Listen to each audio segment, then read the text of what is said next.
علامہ اقبال علیہ رحمہ کہتے ہیں میں بچپن سے ہی قرآن مجید پڑھنے کی عادت رکھتا تھا. آواز بھی بہت اچھی تھی اور ہمارے گھر کا ماحول ایسا تھا کہ میں قرآن مجید کی تلاوت کبھی بھی ترک نہیں کی تھی.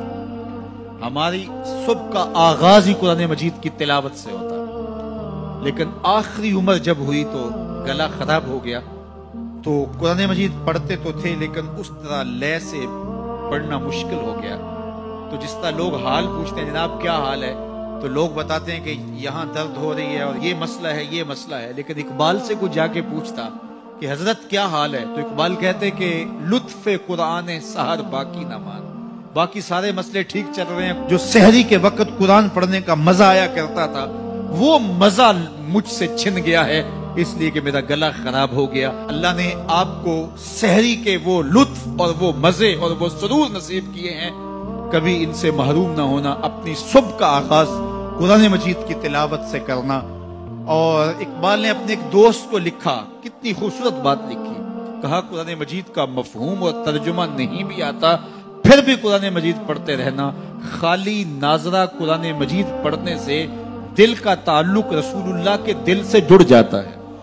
اس لیے کہ قرآن حضور کے قلب اطہر کے اوپر نازل ہوا تھا. یہ سندیسہ ہے ہمارے خالق کا ہمارے نام. تو ہم اس کو سمجھیں کہ اس میں ہمارے نام پیغام کیا ہے, ہمارے نام میسج کیا ہے. اس کتاب اللہ پہ عمل کرنا یہ ممکن تبھی ہوگا اگر ہم اس کتاب کو سمجھ کے پڑھیں گے. یہ کتاب ہمارے نام پیغام کیا دیتی, کہاں سے روکا ہے, کہاں سے اس کتاب نے ہمیں جو ہے وہ منع کیا اور کن امور کے بجا لانے کی تلقین کی ہے. اس کتاب کے تقاضوں کو سمجھنے کے بعد اس کتاب پر عمل کرنا یہ ہماری زندگی کا لازمہ ہونا چاہیے. لیکن افسوس ہم نے کتاب اللہ کے ساتھ جڑنے کی بجائے اس کتاب کو طاق پر سجا دیا اور اس کے مفاہیم سے ہم نہ آگاہ ہو سکے.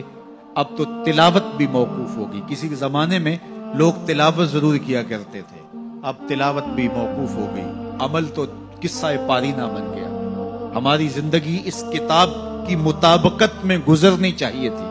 آپ مارکیٹ میں یہ مائک بھی لینے جائیں تو اس کے ساتھ بھی چھوٹی سی بک دیتے ہیں جس میں کمپنی بتاتی ہے کہ یہ مائک ہماری کمپنی کا, اس کو استعمال کیسے کرنا ہے. یار آپ جہاں سے جو چیز خریدے تو اس کے ساتھ چھوٹی سی بک ضرور ملتی ہے اور اس کا طریقہ استعمال بتایا جاتا ہے. جس خالق نے انسان کو پیدا کیا اس نے ساتھ قرآن بھی دیا ہے.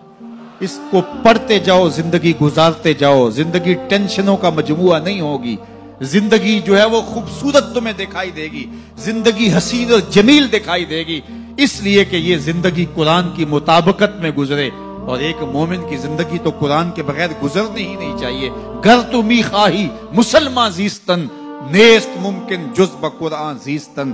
اگر تو مسلمان بن کے جینا چاہتا ہے تو قرآن کے بغیر جی نہیں سکتا ہے. تیری زندگی ہی قرآن ہے. آج پوری دنیا کے اوپر مسلمان ذلت اور رسوائی کی زندگی کاٹ رہے ہیں. کبھی سوچا کہ یہ کیوں ہے؟